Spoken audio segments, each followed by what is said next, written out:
If we talk about JR's legacy for health services, we're talking about future generations of kids and families that will benefit from the research, from the knowledge gained from talking to other families, and from the experiences of kids that have gone through the program. He had a passion for developing the understanding of early developmental trauma and helping us to think about what could we do to intervene earlier in the trajectory of somebody's experience. And instead of just providing services, excellent services downstream, which we do through a lot of our government-funded contracts, what he's done is he's made it possible for us to really think about what we could do earlier on.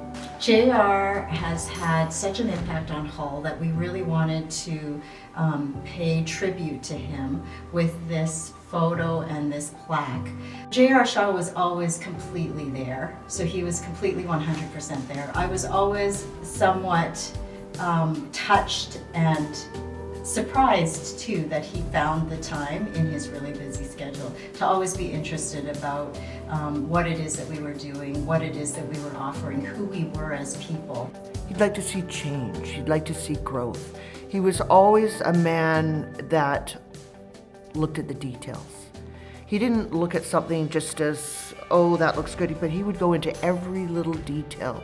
And that's what he did with Hull. He started with Hull at about 2009. We opened the Shaw Center for Mental Health and Addiction.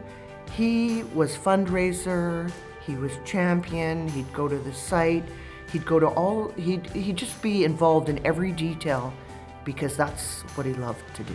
Called meeting J.R. Shaw when we opened the building in April of 2009. We brought kids over to the program on their first day here, and they were just really awestruck with the building itself. Kids were just had a real hard time believing that this was the place that they were going to be staying for a while. They had come from a place where it was a bit more confined, and they came to this open concept area. If I think about how JR impacted Hull Services, and if I put my hat on as a board member and a former chair of Hull Services, I think of the legacy of thousands of kids and thousands of families that were helped because of his generosity, because of his personal support and commitment to what Hull was trying to achieve and Hull was trying to help kids on an ongoing basis. J.R. Shaw was just an amazing friend to Hull.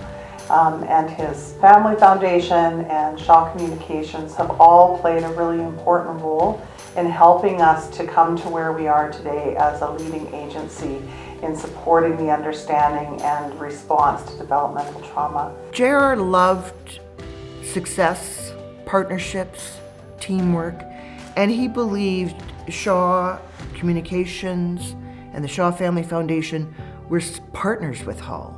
And we were a team together to reach success.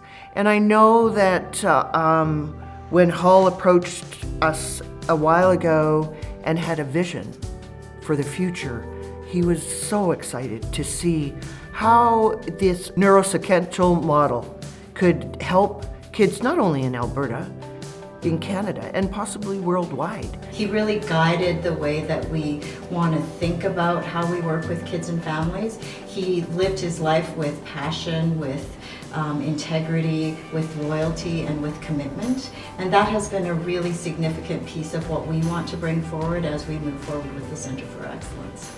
A quote that JR often says, "We will see success as long as we are prepared to embrace new ideas and not accept the status quo." And I know he's a strong admirer